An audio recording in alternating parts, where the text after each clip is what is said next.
Scottie Thompson, ang unsung hero ng Barangay Ginebra. RJ Abarrientos, sinabing sinadya ni Concepcion na tamaan siya sa dulo. Ito nga si RJ Abarrientos, mga chong, ang pinaka nakapagpakita ng magandang performance sa Christmas game kontra Converge Fiverexers. Nagtala nga si RJ ng 35 big points, 3 rebounds at 4 assists. That's a new career high para kay RJ Abarrientos. Talagang binuhat niya nga yung Barangay Ginebra sa do or die game nang dahil yan sa kanyang napakainit na opensa, lalong-lalo na yung kanyang mga outside shots. At sa naging press con interview nga netong si RJ ay kinausap daw siya ni Coach Tim noong first half dahil hindi siya aggressive.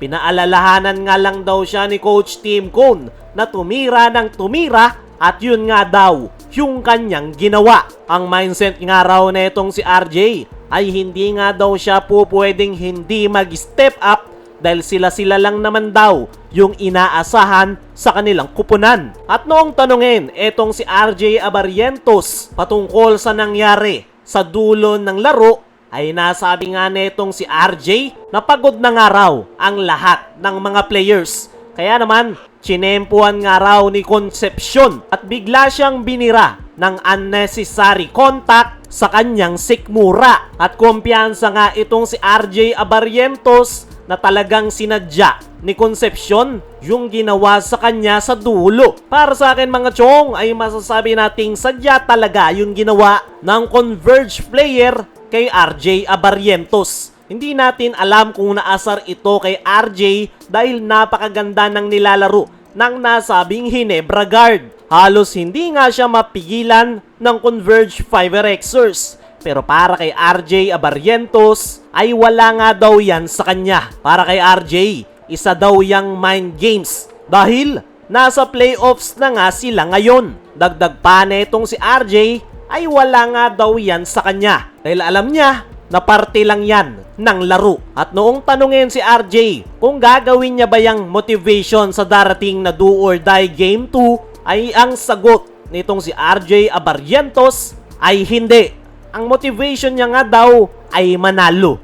Wala nga raw pake itong si RJ sa nangyari at hindi niya daw kailangan ng extra motivation para manalo sa darating na game 2. Para sa akin mga chong, napakaganda ng mindset na yan ni RJ Abarrientos dahil alam niya na minamind game lang siya ng Converge. Napakatibay nga ng loob netong si RJ at yan nga yung maganda sa nasabing Ginebra guard. Hindi siya naaapektuhan at ang tanging focus niya lang ngayon ay makuha ang panalo sa darating na game 2. Maganda yung pinakita ni RJ pero panigurado mas magiging maganda yung kanyang performance sa darating na linggo. Dumako naman tayo dito sa kabilang balita. Scottie Thompson, ang unsung hero ng Barangay Ginebra. Sa pagkakapanalo nga ng Ginebra sa Converge, ay na kay RJ Abarrientos nga ang focus ng lahat. Pero meron ngang isang player,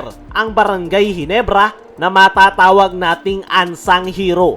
Yan ay walang iba kundi ay itong si Scottie Thompson. Nagtala nga ito ng triple-double performance, 13 points, 12 rebounds, at 10 assists. Grabe yung performance nitong si Scottie, pero yung pinaka naitulong niya talaga para sa Barangay Ginebra ay ang pagdepensa kay Juan Gomez Deliano. Sa pagsimula pa lang ng laro, agad na nagtala ng 7 straight points si Juan Gomez Deliano. Pero noong depensahan na nga ito ni Scottie Thompson ay hindi na nakaporma si Juan dahil sa depensa ni Scottie. Para sa akin mga chong, yung pagdepensa na ginawa ni Scottie kay Juan Gomez Deliano yung pinaka naging importante sa nakalipas na Game 1. Dahil kung sakali na hindi nabantayan ng maayos ni Scottie si Juan Gomez Deliano ay malamang sa malamang iba yung magiging resulta ng laro. Si Juan Gomez Deliano nga mga chong ang pinaka inaasahan ng Converge Fiverexers pagdating sa opensa. Kaya naman, nung na-shutdown ito ni Scottie Thompson ay napakalaki ng pinagbago sa Converge 5RXers. At naniniwala ko mga chong na simula pa lang yan na itong si Scottie. Unti-unti na nga niyang naibabalik yung kanyang dating performance na palaging nakakakuha ng triple-double dahil hindi na nakafocus si Scottie sa pagpapacilitate ng kanilang opensa dahil nandyan na si RJ Abarrientos. Kaya mga chong, ano ang masasabi nyo na si Scottie ang unsung hero ng Ginebra kontra Converge? Ano rin yung masasabi nyo na sinabi ni RJ na sinadya ni Concepcion yung nangyari? I-comment mo lang dyan sa ibaba.